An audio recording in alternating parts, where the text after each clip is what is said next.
കലോത്സവ നഗരിയിലാണ്. ചൂടിനൊന്നും ഒരു കുറവുമില്ല. വിദ്യാർത്ഥികളും അധ്യാപകരും നാട്ടുകാരും ഒക്കെ കലോത്സവത്തിൽ പങ്കെടുക്കാനും കലോത്സവം കാണാനും ഒക്കെ ഇവിടെ എത്തിയിട്ടുണ്ട്. നമ്മുടെ ഈ കലോത്സവ നഗരിയിലെ പ്രധാന വേദിയായ ആശ്രാമം മൈതാനത്തിന്റെ പരിസരത്തായി കള്ള് സോഡ കിട്ടുന്ന ഒരു കടയുണ്ട്. ആ കടയിലാണിപ്പോ നമ്മൾ എത്തിയിട്ടുള്ളത്. എന്തായാലും ആ കടയിലെ വിശേഷങ്ങളിലേക്കാണ് പോകുന്നത്. രാവിലെ മുതൽ ഈ കട തുറന്നത് മുതൽ വലിയ തിരക്കാണ് ഇവിടെ കാണുന്നത്.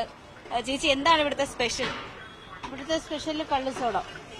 കള്ളുസോഡ മാത്രമല്ലല്ലോ, എന്തൊക്കെയുണ്ട് ഇവിടെ? കള്ളുസോഡ ഉണ്ട്, പൈനാപ്പിൾ സോഡ ഉണ്ട്, മുന്തിരി സോഡ ഉണ്ട്, മിൽക്ക് സർബത്തുണ്ട്. മിൽക്ക് സർബത്തിനകത്ത് ഒരുപാട് വെറൈറ്റികളുണ്ട്. ഈ കള്ളുസോഡ എന്ന് പറയുമ്പോൾ അതിന്റെ പേരിന് തന്നെ ഒരു കൗതുകമുണ്ട്. ആ കൗതുകത്തോടു കൂടിയാണ് പലരും ഇവിടെ എത്തുന്നത്. എന്താണ് അതിന്റെ ഒരു?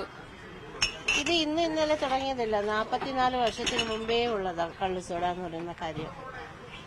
എന്താണ് അതിന്റെ ഒരു ഇവിടത്തെ ഒരു സ്പെഷ്യൽ? എന്താണ് ഇവിടുത്തെ സ്പെഷ്യൽ എന്ന് വെച്ചാൽ അത് ആളുകൾക്ക് ഇഷ്ടപ്പെടുന്നത് കൊണ്ട് വീണ്ടും വീണ്ടും ആളുകൾ വന്ന് കുടിക്കുന്നത്. അതിനാണ് ആൾക്കാർ കൂടുതലായി എത്തുന്നത്. എല്ലാവർക്കും കള്ളുസോഡ ഇഷ്ടമാണ്. അതാ കള്ളുസോഡ തന്നെ വേണമെന്ന് പറഞ്ഞ് വരുന്നത്. ആവശ്യക്കാരും അതിനാണ് കൂടുതൽ. ആന്നാന്ന്. ഇപ്പൊ എത്ര നാളായി ഇവിടെ ഈ കട തുടങ്ങിയത്? ഇവിടെ തുടങ്ങിയിട്ട് 1 വർഷം 8 മാസം ആവാറായി. ഇതിനു മുമ്പേ എന്റെ ഭർത്താവും അവരച്ഛനുമായിരുന്നു ചെയ്തുകൊണ്ടിരുന്നത്. അവര് യൂണിയൻ ഡ്രൈവിംഗ് സ്കൂളിന്റെ വളവില് ഒരു കൊച്ചൊരു ഏർമാട കടയായിരുന്നു. അവിടെയായിരുന്നു ഇത് ചെയ്തുകൊണ്ടിരുന്നത്. ഞാൻ 8ാം ക്ലാസ്സിൽ പഠിക്കുമ്പോൾ വെക്കേഷന് ഞാൻ മൈസൂരിൽ നിന്ന് ഇവിടെ വരുമായിരുന്നു. എന്റെ അമ്മയുടെ ആങ്ങളമാര് ഇവരുടെ കുഞ്ഞമ്മമാരെയാണ് കല്യാണം കഴിച്ചേക്കുന്നത്. അപ്പൊ അവര് ഞങ്ങളെ കൊണ്ടുവരുമായിരുന്നു നാട്ടിലോട്ട്. അന്നേ ഞാൻ ഇവരെ വെള്ളമൊക്കെ മേടിച്ച് കുടിച്ചിട്ടുണ്ട്. അതുകൊണ്ട് എനിക്ക് നല്ലതുപോലെ അറിയാം. ഇപ്പൊ 35 വർഷമായി ഞാൻ ഇത് അറിഞ്ഞിട്ട്. അതിനു മുമ്പേ ഇവര് ഇത് ചെയ്തോണ്ടിരുന്നത്. ഇപ്പോഴും അതിന് ആവശ്യക്കാരേറെ ഉണ്ട്. ആന്നാന്ന്. ഈ നിൽക്കുന്നതെല്ലാം കള്ളുസോഡ കുടിക്കാനാ. ഈ കലോത്സവം ആയതുകൊണ്ട് തന്നെ തിരക്ക് കൂടുതലുണ്ട്. ആന്നാന്ന്, ഉണ്ട്. ഈ സാധാരണക്കാട്ടിലൊരു തിരക്കുണ്ടല്ലോ, അപ്പൊ അതെങ്ങനെ മാനേജ് ചെയ്യും? ചെയ്തോണ്ടിരിക്കുക.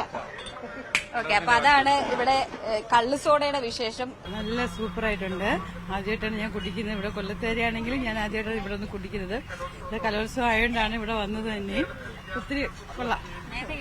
നേരത്തെ കേട്ടിട്ടുണ്ട്. കേൾക്കുമ്പോൾ പുതിയതായിട്ട് വന്നതാണ്. ഇന്നൊന്ന് കുടിച്ചിട്ട് പോകാമെന്ന് തന്നെ കരുതി.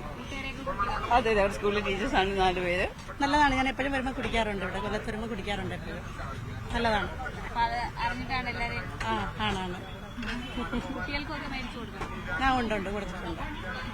ഈ ചൂടാണ്, വേനൽക്കാലമാണ്. ഒത്തിരി പേര് വെള്ളം കുടിക്കാനും ഒക്കെ ഈ ഇതിന്റെ പരിസരത്തേക്ക് വരുമ്പോ ഇവിടെ വലിയ തിരക്കാണ് ഈ കടയ്ക്ക് മുന്നിൽ കാണുന്നത്. കള്ളുസോഡ തിരക്കി എത്തുന്നവരാണ്. കള്ളൊന്നുമില്ല, അവരുടെ ഒരു പ്രത്യേക കൂട്ട് ചേർത്ത് ഉണ്ടാക്കുന്ന നാരങ്ങ സോഡയാണ്. എന്തായാലും അതിന്റെ വിശേഷങ്ങളാണ് നമ്മൾ കണ്ടത്. ബിപിൻ മുരളിക്കൊപ്പം ഐശ്വര്യാനിൽ, News 18 കൊല്ലം.